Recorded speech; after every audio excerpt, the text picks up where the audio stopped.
नमस्कार, mountain prime न्यूजमा स्वागत छ। म सचिता बुढाथोकी। म खुशबु दास। सुरुमा अहिलेसम्मका मुख्य समाचार। नयाँ सत्ता समीकरणको केन्द्रमा रहेको जसपाको दोहोरो नीति। नयाँ सत्ता गठबन्धन र वर्तमान सरकार दुवैसँग छलफल। राजनीतिक गतिरोधमा सत्ता स्वार्थ पूरा गर्न लागि परेको आरोप।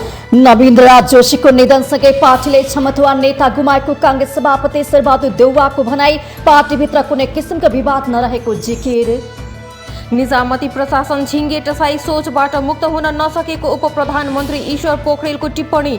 समयको गतिसँगै निजामती प्रशासन परिवर्तन हुनुपर्नेमा जोड। चीनबाट आएको 8 लाख डोज खोप लगाउन सुरु। काठमाडौँ उपत्यकाका 14 स्वास्थ्य संस्थाबाट लगाउन सकिने।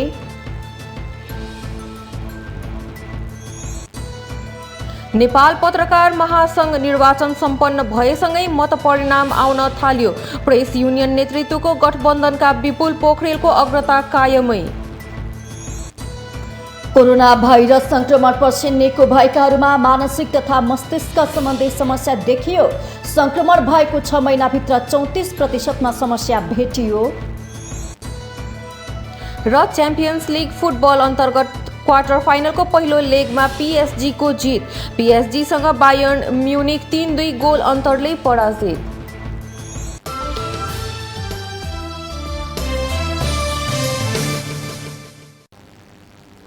अब समाचार विस्तारमा। नेपाली काङ्ग्रेसले नयाँ सरकारको नेतृत्व दावी गर्ने र प्रधानमन्त्री केपी शर्मा ओलीको राजीनामा माग्ने निर्णय गरिसकेको छ। यो सँगै यति बेला जनता समाजवादी पार्टी सत्ता समीकरणको केन्द्रमा आएको छ। नेकपा माओवादी केन्द्रले यसअघि नै सरकार परिवर्तनको लागि छलफल सुरु गरिसकेकाले यो विषय अहिले जसपाको निर्णयमा आएर अड्किएको हो। यति बेला जसपा सत्ता बार्गेनिङमा लागेको छ।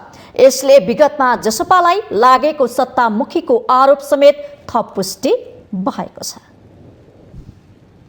ढिलो गरी नेपाली काङ्ग्रेस सरकारको नेतृत्व लिने निर्णयमा पुग्यो। यद्यपि काङ्ग्रेसको एउटा पक्ष यो निर्णयलाई लिएर त्यति उत्साही देखिँदैन।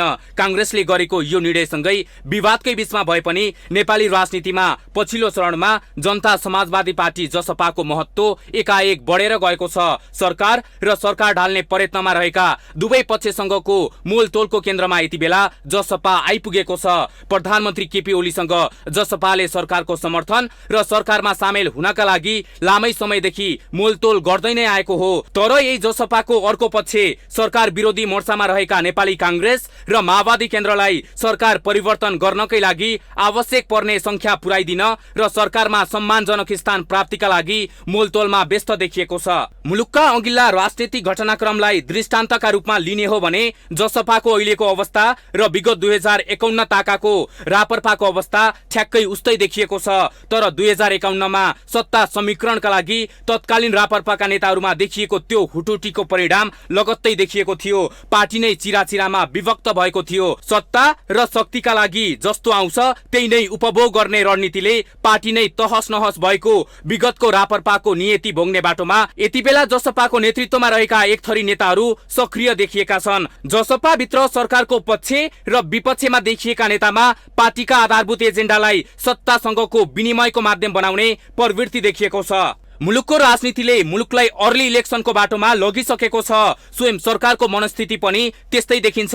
यस्तोमा यति बेला प्रधानमन्त्री ओलीसँग नजिक रहेका जसपा नेता महन्त ठाकुर र राजेन्द्र महतो लगायतको सोच र सरकारका विरुद्धमा जुनसुकै हत्कण्डा अपनाउन पनि पछि नपर्ने रणनीति बनाएर बसेका उपेन्द्र यादव र डाक्टर बाबुराम भट्टराईबीच जसपाभित्र ठूलै रस्साकसी देखिएको छ। पार्टीभित्रको यो विवाद सरकारमा पुग्ने र केही भए पनि सुविधा र समृद्ध थप गर्ने बाहेक जसपा नेतृत्वमा अर्को चासो देखिएको छैन। जसपा भित्रको यही प्रवृत्तिले यति बेला परिवर्तनको आधार बनेका कतिपय एजेन्डा नै ओझेलमा पर्ने देखिएको छ। नेपालको राजनीतिक परिवर्तनका संवाहक बनेका कतिपय नेताको सत्ता र शक्तिमा देखिएको यो पछिल्लो आसक्ति व्यक्तिगत कुण्ठा र प्रतिशोधमुखी चिन्तनले राजनीति र सरकार दुवैलाई अस्थिर मात्रै बनाएको छैन, राजनीतिलाई नै खरिद बिक्रीको घिनलाग्दो खलो बनाइदिएको छ। पछिल्लो समय नेपाली कांग्रेसले आफ्नै नेतृत्वमा प्रधानमन्त्री विरुद्ध विकल्प दिने र सरकार निर्माण गर्ने निर्णय गरेसँगै जसपाको ओलीसँग सहकार्य गर्न हिँडेको एउटा पक्ष सरकारलाई आफ्ना अनुचित एजेन्डा पूरा गराउन बाध्य पार्ने रणनीतिमा देखिएको छ। टिकापुर काण्डका नायिकेका रूपमा यति बेला जेलमा रहेका जसपा सांसद रेशम चौधरीलाई रिहा गर्नै पर्ने जसपाको अडनका कारण सरकारले जसपासँग वार्ता गर्नकै लागि वार्ता टोली नै गठन गर्न बाध्य बनेको छ। अहिलेको संसदको गणितले नेपाली कांग्रेस वा माओवादी केन्द्र मात्रैको प्रयासमा नयाँ सरकार सम्भव छैन। हुन त सत्ताधारी पार्टी एमाले आफै पनि गम्भीर संकटमा छ। एमाले भित्रको असन्तुष्टिसँगै बढेको समानान्तर संगठन निर्माणको क्रमले एमालेलाई समेत एक दिक्का राखिरहने अवस्था देखिएको छैन।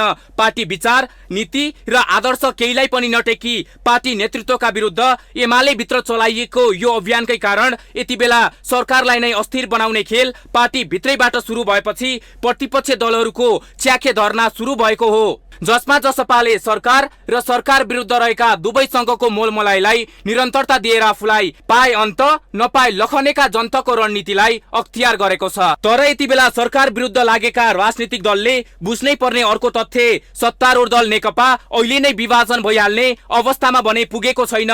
पछिल्लो चरणमा एमाले भित्रको असन्तुष्ट समूहले सुरु गरेको समानान्तर संगठनको अवधारणालाई नै टेकेर पार्टी फुटि नै हाल्यो भन्नु राजनीतिक अल्पज्ञान ठहर्न सक्दछ। तर सत्तारूढ दलभित्रको किचलोलाई लिएर यति बेला सरकार विरुद्ध सुरु गरिएको यो राजनीतिक वितण्डा मूलतः मुलुकको राजनीतिक वातावरणलाई धमिलाउने अभिप्रायबाट प्रेरित भएको भन्दा अन्यथा नठहरला। प्रधानमन्त्री ओलीसँगको व्यक्तिगत रिसराग र पूर्वाग्रहबाट प्रेरित माओवादी केन्द्रका अध्यक्ष पुष्पकमल दाहालको यो अभियानमा यति बेला आफूलाई राजनीतिको दिग्गज बनाई माग्नेहरू पनि सामेल भएर मुलुककै राजनीतिलाई दुर्गन्धित बनाउने जुन प्रयास भइरहेको छ त्यसको एउटा पाटोमा जसपा नै रहेको छ।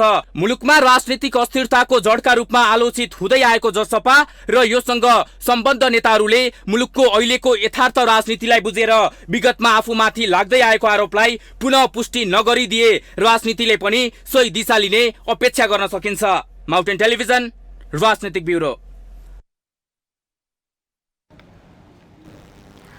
पछिल्लो समय नयाँ सत्ता समीकरणको चर्चा जोड तोडले चलेको छ, तर नयाँ सत्ता समीकरणका प्रमुख घटक दलहरू भने चर्चा भए अनुसार नै अघि बढेको भने देखिँदैन। यस्तो हुनुमा दलहरू बीचको अविश्वास मुख्य कारण रहेको समेत देखिन्छ। अहिलेको अवस्था आउनुमा माओवादीले कांग्रेस र जसपालाई दोषी दिइरहेको छ भने जसपाले कांग्रेस र माओवादीका कारण यी अवस्था आएको बताइरहेको छ। कांग्रेसले भने माओवादी र जसपालाई देखाएर आफू चोखो बन्ने प्रयास गरिरहेको छ। नेकपा माओवादी केन्द्रका अध्यक्ष पुष्पकमल दाहालले केही दिनभित्रै सरकारलाई दिएको समर्थन फिर्ता लिने र नयाँ सरकार गठन हुने भन्दै गरेको दाबी पूरा नहुने देखिएको छ। यस्तो हुनुमा माओवादीले नयाँ सत्ता समीकरणका लागि अघि आएका अर्का दुई दल नेपाली कांग्रेस र जनता समाजवादी पार्टीलाई दोष दिइरहेको छ। ती दलको अनिर्णयले सरकार परिवर्तनको काम रोकिएको माओवादीको आरोप छ। माओवादीका नेता लीलामणि पोखरेल भने अहिले नयाँ सरकार गठन प्रक्रिया रोकिनुमा विदेशी शक्तिको हात रहेको आशंका व्यक्त गर्नुहुन्छ। हाम्रो नेपालको राज्य सत्तामाथि माइक्रो एन्ड म्याक्रो म्यानेजमेन्ट विदेशीहरूले गर्ने गरेका देखिरहेका छौँ है। हामी आन्दोलन गरेर परिवर्तन गर्न सक्षम छौँ। आन्तरिक व्यवस्थापन गर्नका निम्ति विदेशीहरूले हस्तक्षेप गर्ने गरेको जगजाहेर छ। नेपाललाई सामरिक महत्त्वको रूपमा प्रयोग गर्न उनीहरूले चाहिरहेका छन्। हो यो स्थितिमा अन्तर्राष्ट्रिय शक्तिहरूको पनि यहाँ चासो बढेको कारणले नेपालले आफ्नै निर्णय गर्नका निम्ति पनि हामीलाई विभिन्न प्रकारका हस्तक्षेपहरू हुने गरेको हामीले देखिरहेका छौँ। वैकल्पिक सरकार निर्माणको चर्चा चलेको धेरै समय भए पनि हालसम्म नेपाली कांग्रेसले मात्र यो विषयमा आफ्नो निर्णय गर्न सकेको देखिन्छ। नेपाली कांग्रेसले जस्तै संस्थागत निर्णय जसपा र माओवादीले गरे मात्र नयाँ सरकार केही दिनमै बन्न सक्ने नेपाली कांग्रेसका नेता दिलेन्द्र प्रसाद बडुको भनाइ छ। हामी वैकल्पिक सरकारको पहल गर्ने हामीले निर्णय गरिसकेका छौँ र यसका निमित्त हुन सक्दछ केही दिनभित्र प्रधानमन्त्री स्वयं पनि राजीनामा गर्न सक्नुहुन्छ र नगर्दा यही बिचमा र यसभन्दा केही समयभित्र हामी अब अन्य पार्टीहरूसित हामीले औपचारिक अनौपचारिक वार्ता गरेका छौँ। यसै गरी हामीले गरे जस्तै संस्थागत निर्णय अब माओवादी र जसपाले गर्यो भने वैकल्पिक सरकार सहज ढङ्गले बन्न सक्दछ र हामी त्यसको प्रयासमा छौँ। माओवादी र कांग्रेस एक हदसम्म नयाँ सरकार निर्माणका लागि अघि बढे पनि यति बेला यो विषयलाई अनिर्णित भन्ने जनता समाजवादी पार्टीले गरेको छ। विशेष गरी जसपाले यो विषयलाई निर्णय गर्न अनिच्छा देखाएको अवस्था छ। जसपाका नेता मनिष सुमन भने आफूहरूले राखेको माग जुन राजनीतिक पार्टीले सम्बोधन गर्छ उसैको समर्थन गर्ने बताउनुहुन्छ। मधेसको सवालमा उहाँहरू आज सब एकै ठाउँमा छन् जस्तो लाग्छ। आपसमा लडे जस्तो लडाई गरे जस्तो देखिए पनि हाम्रो माग पूरा गर्ने बेलामा उहाँहरू चाहिँ एउटै हुनुहुँदो रहेछ। तसर्थ जसले पूरा गरिदिन्छ, हामीले भन्दै आएका कुरा फेरि दोहोऱ्यौँ, हामीले आफ्ना माग सम्बोधन नगदमा खोजेका छौँ, उधारोमा होइन। जसले माग पूरा गरिदिन्छ उसै साथ छौँ। कसैमाथि बढी भरोसा अर्को माथि कम भरोसा भन्ने छँदै छैन। सरकार बाहिर रहेका दलहरूले नयाँ सरकार बनाउने चर्चा चल्नु स्वाभाविक हो, तर सो अनुसारको गठबन्धन गर्न भने अहिलेको अवस्थामा कठिन देखिएको छ। विशेष गरी संसदमा दलहरूको सिट संख्या र दलहरूमा देखिएको आन्तरिक विवादले तत्कालै सरकार परिवर्तन हुने सम्भावना पातलो बनाएको छ। माउन्टेन टेलिभिजनका लागि सङ्गीता अधिकारी, काठमाडौँ। नेपाली कांग्रेसका सभापति शेरबहादुर देउवाले नेता नवीन्द्र राज जोशीको निधनले पार्टीले क्षमतावान नेता गुमाएको बताउनु भएको छ। स्वर्गीय नवीन्द्र राज जोशीको निधन भएको 13औं दिनको पुण्यतिथिमा पार्टी कार्यालय सानिपामा आयोजित श्रद्धाञ्जली सभामा बोल्दै सभापति देउवाले स्वर्गीय जोशीले पार्टी र सरकारमा मन्त्री हुँदा गरेको काम उदाहरणीय रहेको पनि बताउनु भएको छ। उहाँले स्वर्गीय नेता जोशीमा पार्टीको नेतृत्व गर्न सक्ने क्षमता भएको र उहाँको निधनले पार्टीले पार्टी हाँक्ने नेता गुमाउनु परेको बताउनु भयो। नवीन्द्र राज जोशी अत्यन्तै उदीयमान नेता, भोलिको हाम्रो पार्टी सम्हाल्न सक्ने नेता आज हाम्रो बिचमा हुनुहुन्न। मेरै क्याबिनेटको मन्त्री पनि हुनुभएको हो। अत्यन्तै मेहनती मन्त्री हुनुहुन्थ्यो। उहाँ आफ्नो मन्त्रालयको सम्बन्ध पुरा उहाँले अध्ययन गरेर एकदमै चाहिने पुरा ज्ञाता हुनुहुन्थ्यो। फरक प्रसङ्गमा पार्टी सभापति देउवाले पार्टीभित्र कुनै किसिमको विवाद नरहेको बताउनु भएको छ। नेताहरूले पार्टी सङ्कटमा रहेको भन्दै विभिन्न सार्वजनिक कार्यक्रमहरूमा बोलेको विषयलाई खण्डन गर्दै सभापति देउवाले पार्टी कहिलेकाहीँ पनि सङ्कटमा नरहेको ठोकुवा गर्नु भएको छ। उहाँले पार्टीका नेता कार्यकर्तालाई आफैलाई कमजोर नबनाउन पनि आग्रह गर्नुभयो। नेपाली कांग्रेस सङ्कटमा हिजो पनि थिएन, आज पनि छैन, भोलि पनि रहँदैन। नेपाली कांग्रेसको ऐतिहासिक जिम्मेदारी चाहिँ भूमिका छ, सबै हामी निभाउँदै गएका छौँ। पार्टी जित हालेस सङ्कटमा भए धेरैपल्ट हामी हारेका छौँ, धेरैपल्ट जितेका पनि छौँ। त्यसै कारणले हामीले निभाउनलाई जुनै काम छैन, आफैलाई कमजोर गर्ने काम पनि छैन। त्यसैले हाम्रो पार्टी सङ्कटमा हिजो पनि छैन, आज पनि छैन, भोलि पनि रहँदैन। कार्यक्रममा वरिष्ठ नेता रामचन्द्र पौडेलले स्वर्गीय जोशीको असामयिक निधनले पार्टीमा अपूरणीय क्षति पुगेको पनि बताउनु भएको छ। उहाँले स्वर्गीय जोशीले थाल्नुभएका कामलाई सबै मिलेर सम्पन्न गर्नुपर्नेमा जोड दिनुभयो।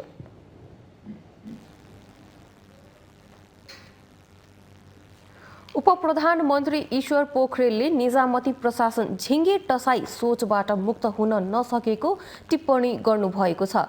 बुधबार सिंहदरबारमा आयोजित नेपाल सरकारका सचिवहरूबीच निजामती सेवाका विभिन्न पक्ष सम्बन्धी अन्तर्क्रिया कार्यक्रममा उपप्रधानमन्त्री पोखरेलले निजामती प्रशासनमा झिङ्गे टसाई सोचबाट मुक्त हुन नसकेको टिप्पणी गर्नुभएको हो। समयको गतिसँगै निजामती प्रशासन परिवर्तन हुन नसकेको भन्दै उपप्रधानमन्त्री पोखरेलले निजामती प्रशासनले परिणामलाई भन्दा पनि प्रक्रियालाई जोड दिने गरेको उल्लेख गर्नुभयो।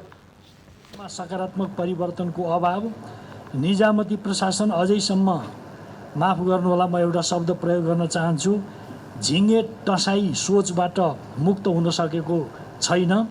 यसलाई विरासतमा पाएको भन्ने गरिए तापनि समयको गतिसँग प्रशासन परिवर्तन हुन नसकेको रूपमा यसलाई बुझ्नु पर्दछ भन्ने म यहाँहरू समक्ष राख्न चाहन्छु।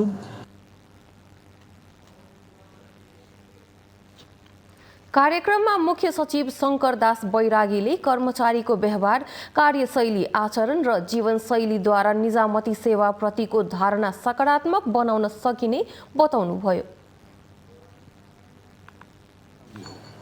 अनुशासित, मर्यादित रूपमा कर्तव्यनिष्ठ भई निष्पक्ष र पारदर्शी ढङ्गले बिना ढिलासुस्ती काम सम्पादन गर्न सके यो उद्देश्य प्राप्त गर्न सकिन्छ भन्ने मेरो विश्वास छ। निजामती सेवा सरकारको सोच र दृष्टिकोणलाई कार्यान्वयनमा उतार्ने औजार भएको पनि मुख्य सचिव बैरागीले बताउनुभयो। देशको विकासका लागि नीति तथा कार्यक्रम कार्यान्वयन गर्ने निजी, सामुदायिक र अन्य क्षेत्रसँग समन्वय गर्न निजामती सेवा तयार रहनुपर्ने पनि उहाँले बताउनुभयो।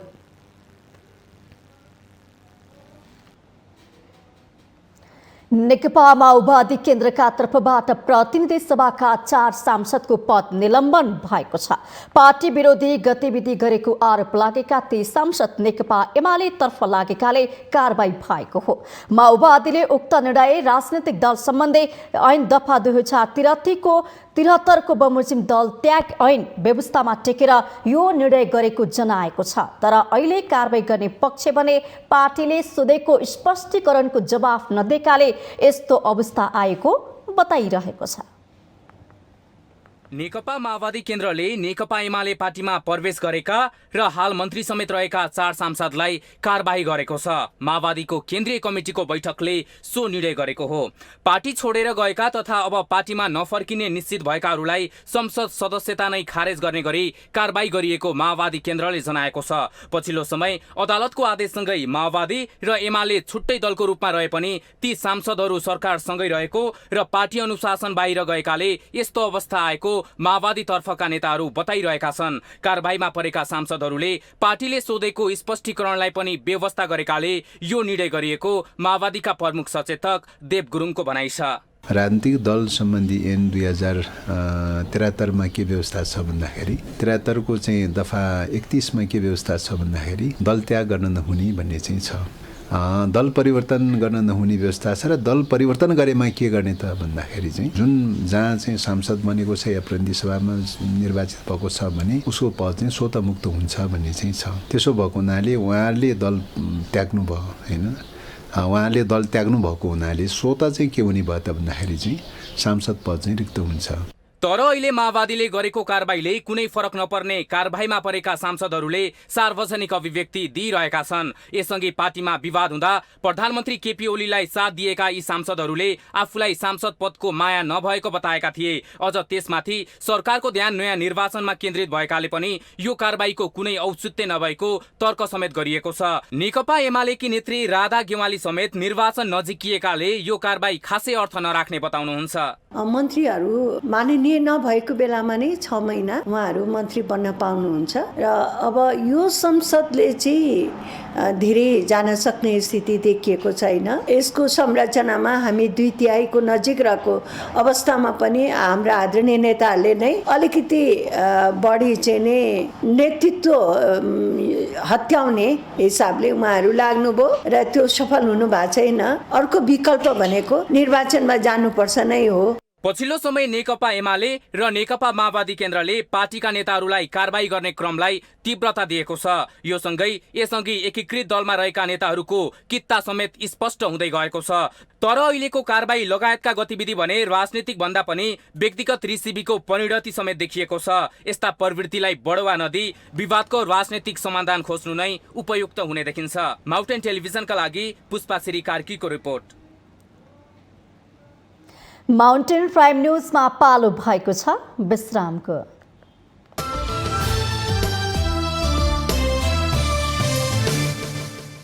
विश्रामपछि स्वागत छ। अब बाँकी समाचार। गण्डकी प्रदेश सरकारबाट नेकपा माओवादी केन्द्रका मन्त्रीहरूले राजीनामा दिएका छन्। बुधबार मुख्यमन्त्री तथा मन्त्री परिषदको कार्यालय पुगेर माओवादी केन्द्रका तर्फबाट मन्त्री बनेका 2 जना मन्त्रीले राजीनामा दिएका हुन्। गण्डकी प्रदेशमा सत्ता साझेदार गरिरहेको माओवादी केन्द्रका मन्त्रीहरू फिर्ता भएसँगै गण्डकी प्रदेश सरकारको भविष्य के हुन्छ भन्ने यति बेला आम चासो रहेको छ।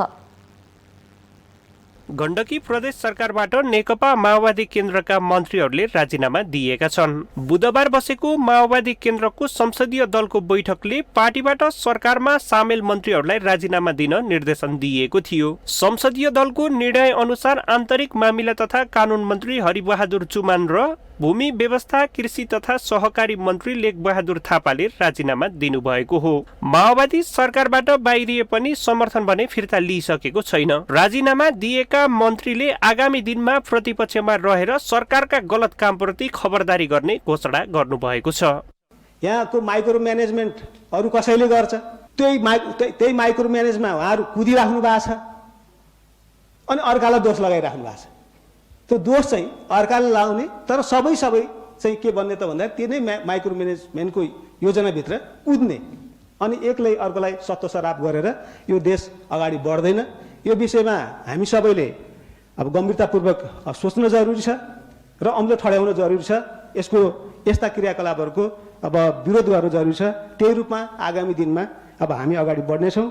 गण्डकी प्रदेशमा माओवादी केन्द्रले आफ्ना मन्त्री फिर्ता बोलाएसँगै सरकारलाई दिएको समर्थन पनि फिर्ता लिएको अवस्थामा प्रदेश सरकारको भविष्य के हुन्छ भन्ने यति बेला आमचासो रहेको छ। सत्तारूढ दल नेकपा एमालेका नेता विशाल भट्टराई माओवादी केन्द्रले दिएको समर्थन फिर्ता लिएमा पनि गण्डकीमा आफूहरूको नै सरकार हुने बताउनुहुन्छ। आफूहरूलाई सरकार निर्माण गर्न केही सांसद आवश्यक पर्ने भए पनि अन्य पक्षलाई सहज नभएको उहाँको भनाइ छ। गण्डकी प्रदेशमा एका दुई सिटहरू हामीलाई एमालेलाई नपुगेको स्थिति हो। मलाई लाग्छ अरू एक दुई सिट भएका राजनीतिक पार्टीहरूले हामीलाई समर्थन गर्नुहुन्छ र हामी सरकार बनाउँछौँ। अब हामीलाई एउटा पुग्दैन, उहाँहरूलाई चाहिँ ती जम्मै भेला पार्दा पनि नपुग्ने स्थिति छ। त्यसकारण मलाई लाग्छ हाम्रो सरकार चाहिँ हामी यो बेला चाहिँ हामीसँग 4वटा प्रदेशका सरकार थिए, अरू 2टा थपिएर 6वटा प्रदेशका सरकार नेकपा एमालेका बन्ने अवस्था म देखिरहेको छु। माओवादी सत्ताबाट बाहिरिएसँगै सरकारलाई दिएको समर्थन समेत फिर्ता लिन सक्ने संकेत गरिसकेको छ। वर्तमान सरकार जोगाउन एमालेको मात्रै प्रदेश सभा सदस्य संख्या अपूर्ण रहेको छ। गण्डकी प्रदेशको वर्तमान सरकारको निरन्तरताका लागि राष्ट्रिय जनमोर्चाको सहयोग आवश्यक हुने देखिन्छ। माउन्टेन टेलिभिजनका लागि सरोज बस्याल, काठमाडौँ। चीनबाट ल्याइएको कोरोना भाइरस विरुद्धको खोप लगाउन सुरु गरिएको छ।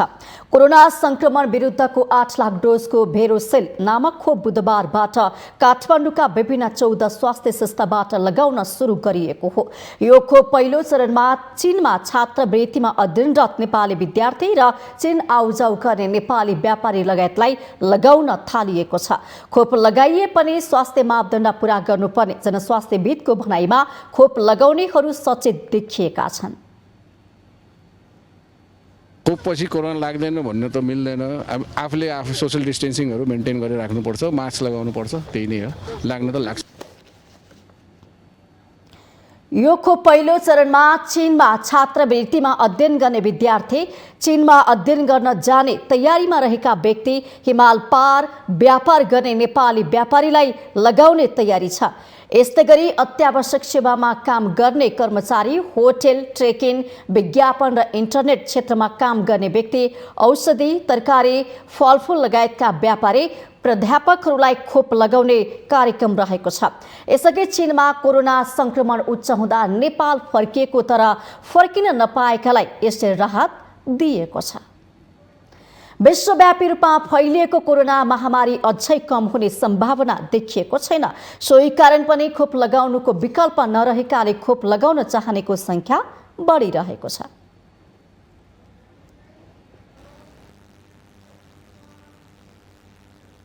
नेपाल पत्रकार महासंघको 26औं चुनाव सम्पन्न भएको छ। 6 दशकभन्दा लामो इतिहास रहेको महासंघमा पत्रिका, रेडियो, टिभी, अनलाइन र स्वतन्त्र सहित 13,000 भन्दा बढी पत्रकारहरूले मतदान गरेका छन्।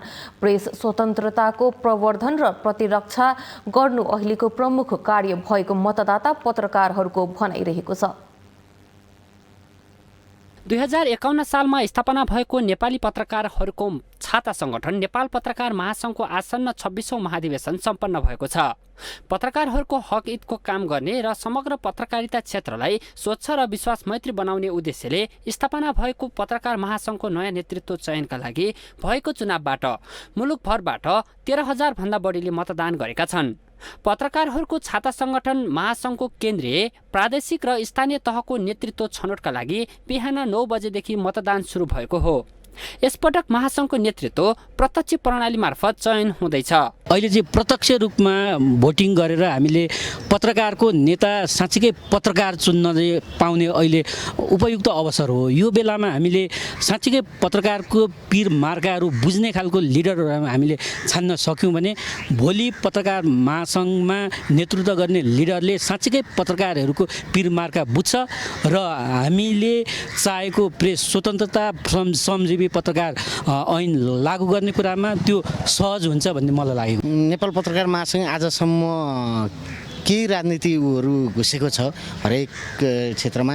अब विशुद्ध राजनीतिभन्दा बाहिर स्वतन्त्र पत्रकारहरूकै महासंघको सबै सदस्यहरूले आवाज हुने खालको र श्रमजीवी पत्रकारहरूको हकितको लागि सदैव लड्ने महासंघ हुनुपर्छ। यसपटक केन्द्रीय अध्यक्ष पदका लागि विपुल पोखरेल, निर्मला शर्मा र गजेन्द्र बुढाथोकी चुनावी मैदानमा उत्रिनु भएको छ। निर्वाचनमा आफ्नो प्रदेशबाटै केन्द्रीय नेतृत्वलाई मतदान दिन मिल्ने व्यवस्था गरिएको थियो। 6 दशकभन्दा लामो इतिहास रहेको महासंघमा पत्रिका, रेडियो, टिभी, अनलाइन र स्वतन्त्र सहित 13,000 भन्दा बढी पत्रकार आबद्ध छन्। पार्टीगत भन्दा पनि महासंघलाई बलियो र पत्रकारहरूको हक अधिकारका लागि बोल्ने र काम गर्न सक्ने नेतृत्व अहिलेको प्रमुख आवश्यकता रहेको मतदाताहरूको भनाइ छ। अहिले चाहिँ प्रत्यक्ष रूपमा भोटिङ गरेर हामीले पत्रकारको नेता साँच्चीकै पत्रकार चुन्न पाउने अहिले उपयुक्त अवसर हो। यो बेलामा हामीले साँच्चीकै पत्रकारको पीर मार्काहरू बुझ्ने खालको लिडरहरू हामीले छान्न सक्यौँ भने भोलि पत्रकार महासंघमा नेतृत्व गर्ने लिडरले साँच्चीकै पत्रकारहरूको पीर मार्का बुझ्छ र हामीले चाहेको प्रेस स्वतन्त्रता श्रमजीवी पत्रकार ऐन लागू गर्ने कुरामा त्यो सहज हुन्छ भन्ने मलाई लाग्यो। अबको महासंघको नेतृत्व भनेको राजनैतिक पार्टीको कार्यकर्ताहरू प्रेस जगतका प्रतिनिधित्व गर्ने भन्दा अलिकति फरक, त्योभन्दा अलिकति माथि उठेर समग्र पत्रकारहरूको हक हितको लागि समर्पित हुने खालको कार्यसमितिको नेतृत्व हामीले चाहेका छौँ।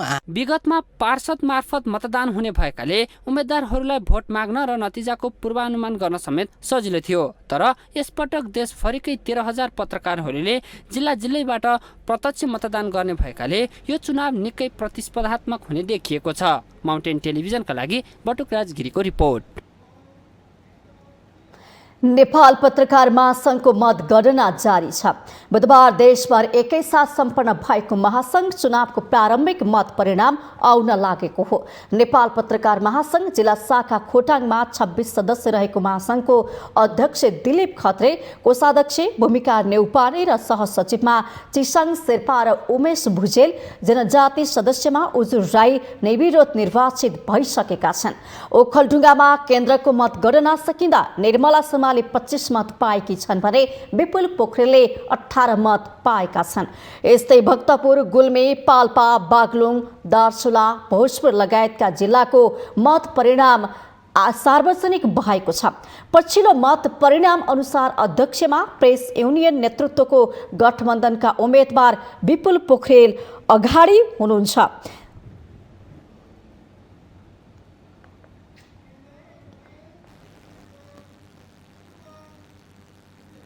2072 को महाभूकम्पमा परि ढलेको धरहराको पुनर्निर्माणको कामले तीव्रता पाएको छ। वरिपरिको संरचना निर्माणाधीन रहे पनि धरहरा स्तम्भको काम भने लगभग सकिएको छ। वैशाखमा धरहराको उद्घाटन गर्ने लक्ष्यका साथ अन्तिम चरणमा काम भइरहेको छ।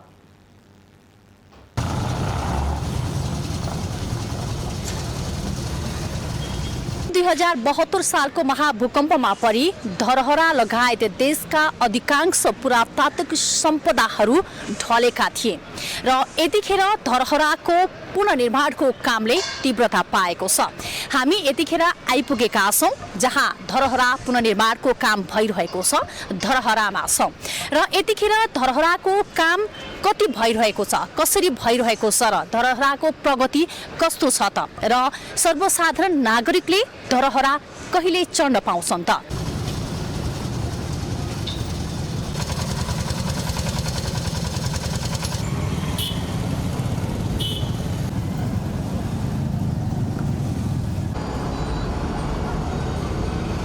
यसमा त्यसमा अहिलेसम्म हामीले स्ट्रक्चर काम सकेका छौँ र भित्रपट्टि रङरोगनका कुराहरू छन्। लिफ्ट हामीले भित्र राखिसकेका छौँ। लिफ्टको पनि अब हामी कम्प्लिट स्थितिमा छौँ र राष्ट्रिय पुनर्निर्माण प्राधिकरणले यो धरहरालाई 11 गते हामीले सम्माननीय प्रधानमन्त्रीज्यूबाट नै यसलाई उद्घाटन गर्ने हिसाबमा जोडतोड साथ हामीले काम गरिरहेका छौँ र अहिले यहाँको स्थितिमा चाहिँ हामीले फिनिसिङको कामहरू हैन अब चाहिँ तपाईँको चाहिँ एसीदेखि लिएर विद्युतदेखि लिएर भित्री कामहरू हुँदैछ, रङरोगन कामहरू हुँदैछन् र व्यापक रूपमा चाहिँ हाम्रो यो चाहिँ तपाईँको यसमा साथीहरू परिचालन हुनुभएको छ र टावरको हकमा हामीले होपफुली हामी चाहिँ साथ यो त्यति बेलासम्म सक्ने हाम्रो लक्ष्य छ।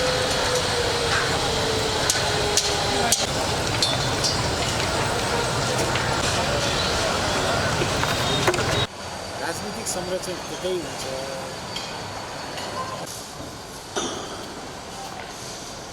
काम सम्पन्न हुनु पर्यो, त्यसको सम्पूर्ण काम सम्पन्न हुनु पर्यो। अब त्यो अवस्था अझ आएको छैन, अझ केही समय लाग्ला। धरहराको पुनर्निर्माण निकै युद्ध स्तरमा भएको छ र राम्रै किसिमबाट काम अगाडि बढेको छ। त्यसमा अलिकति धैर्य गरेर केही समय धैर्य गरेर काम सम्पन्न गरेर त्यसबाट चाहिँ जुन मानिसहरूले त्यो सुविधाको उपयोग गर्न सक्ने, त्यो संरचनामा चाहिँ त्यसको प्रयोग गर्न सक्ने अवस्था आएपछि अनि मात्र उद्घाटन गर्दाखेरि त्यसको चाहिँ औचित्य साबित हुन्छ।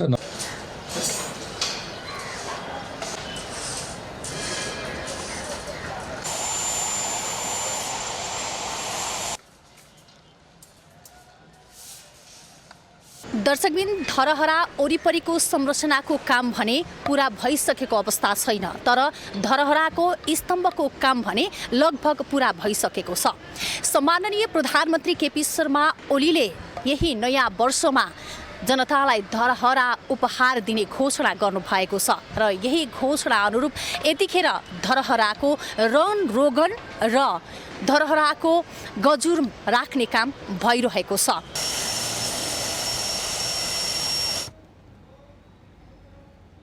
सर्वोच्च अदालतले भक्तपुरमा मनाउने बिस्का जात्रा नरोक्न अन्तरिम आदेश जारी गरेको छ। यसअघि जिल्ला प्रशासन कार्यालयले बिस्का जात्रा नगर्न बरु सामान्य तरिकाले मनाउन निर्देशन दिएको थियो। सोही निर्देशन विरुद्ध अधिवक्ता राजकुमार सुवालले दिएको रिटमा न्यायाधीश पुरुषोत्तम भण्डारीको इजलासले जात्रा नरोक्न अन्तरिम आदेश गरेको हो। यता भक्तपुर नगरपालिकाले पनि सभ्य र शान्तिपूर्ण तरिकाले सञ्चालन गर्ने निर्णय गरिसकेको थियो। बिस्का जात्रा आगामी चैत्र 28बाट हुँदैछ। नगरपालिकाद्वारा बुधबार डाकेको बैठकले रथ तान्ने निर्णय गरेको हो।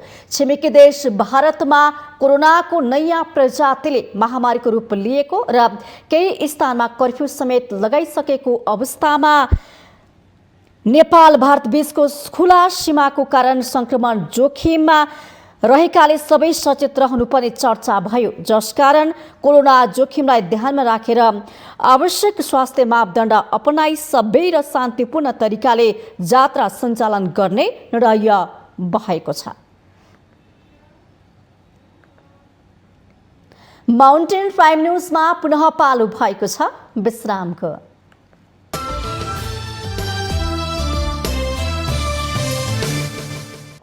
बेनेलीको आधिकारिक विक्रेता केटीएम इन्टरनेसनलले नयाँ मोडलका 2 पाङ्ग्रे सवारी साधन बजारमा ल्याएको छ। बुधबार नक्सालमा रहेको बेनेलीको सोरुममा आयोजित कार्यक्रममा किवे कम्पनीको 250 सीसी 202 सीसीका मोटरसाइकलहरू बजारमा ल्याएको घोषणा गरेको छ। यी मोटरसाइकलमा डबल इन्जिन रहेको कम्पनीले जनाएको छ। यस्तै बेनेलीले 752 सीसीको नयाँ मोडल समेत बजारमा ल्याएको घोषणा गरेको छ। 14.5 लिटर पेट्रोल भण्डारण क्षमता भएका यी बाइकले नेपाली बजारमा राम्रो प्रतिक्रिया पाउने कम्पनीको विश्वास रहेको जनाइएको छ। विगत 7 वर्षदेखि नेपालमा यी ब्रान्डका मोटरसाइकल बिक्री वितरण गरिरहेको कम्पनीले युवा वर्गलाई लक्षित गर्दै स्पोर्टी बाइक यी मोडलका बाइकहरू बजारमा ल्याएको छ।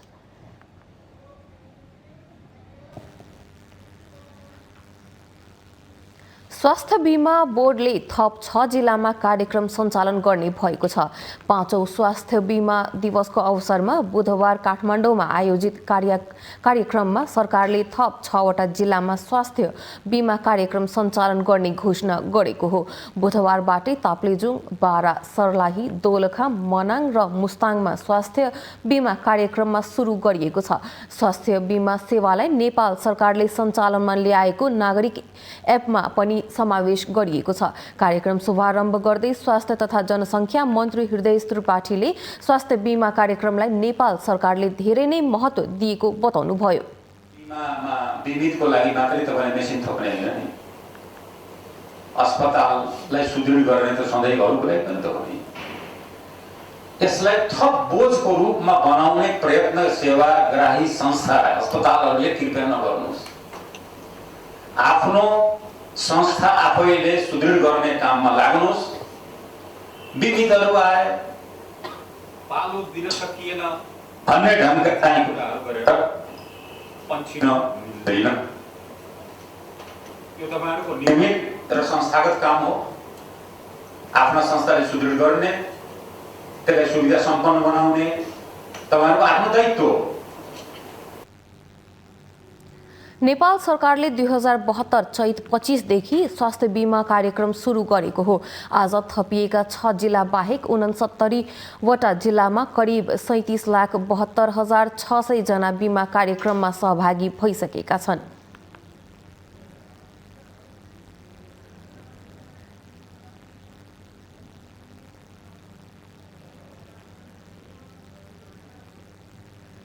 हामीसँग आर्थिक, अन्तर्राष्ट्रिय र खेल समाचार बाँकी नै छन्। माउन्टेन प्राइम न्युजमा पालो भएको छ विश्रामको।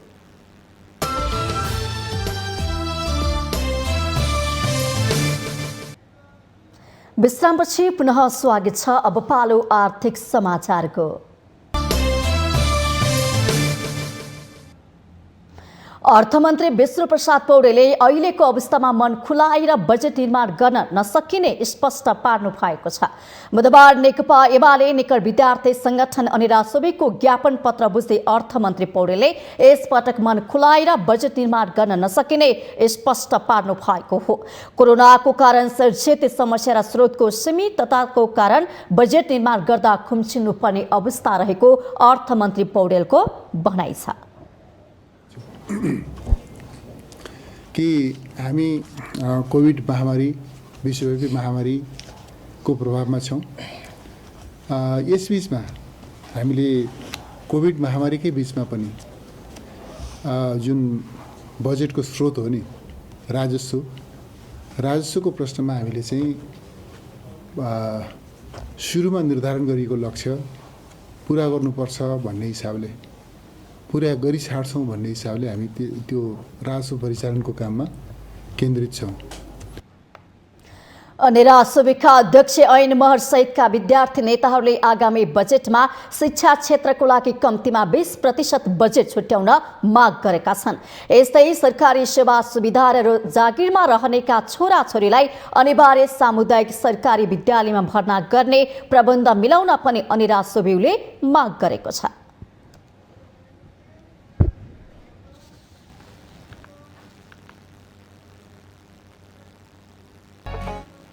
माउन्टेन प्राइम न्युजको अन्त्यमा अहिलेसम्मका मुख्य समाचार पुनः एकपटक। नयाँ सत्ता समीकरणको केन्द्रमा रहेको जसपाको दोहोरो नीति, नयाँ सरकार गठबन्धन र वर्तमान सरकार दुवैसँग छलफल, राजनीतिक गतिरोधमा सत्ता स्वार्थ पूरा गर्न लागि परेको आरोप। नवेन्द्र राज जोशीको निधनसँगै पार्टीले क्षमतावान नेता गुमाएको काङ्ग्रेस सभापति शेरबहादुर देउपाको भनाई, पार्टीभित्र कुनै किसिमको विवाद नरहेको जिकिर। निजामती प्रशासन झिङ्गे टसाई सोचबाट मुक्त हुन नसकेको उप प्रधानमन्त्री ईश्वर पोखरेलको टिप्पणी, समयको गतिसँगै निजामती प्रशासन परिवर्तन हुनुपर्नेमा जोड। चीनबाट आएको 8 लाख डोज खोप लगाउन सुरु, काठमाडौँ उपत्यकाका 14 स्वास्थ्य संस्थाबाट लगाउन सकिने। नेपाल पत्रकार महासंघ निर्वाचन सम्पन्न भएसँगै मत परिणाम आउन थाल्यो, प्रेस युनियन नेतृत्वको गठबन्धनका विपुल पोखरेलको अग्रता कायमै। कोरोना भाइरस संक्रमण पछि निको भएकामा मानसिक तथा मस्तिष्क सम्बन्धी समस्या देखियो। संक्रमण भएको 6 महिनाभित्र 34% समस्या भेटियो। र च्याम्पियन्स लिग फुटबल अन्तर्गत क्वार्टर फाइनलको पहिलो लेगमा पीएससी को जित। पीएससी सँग बायर्न म्युनिक 3-2 गोल अन्तरले पराजित।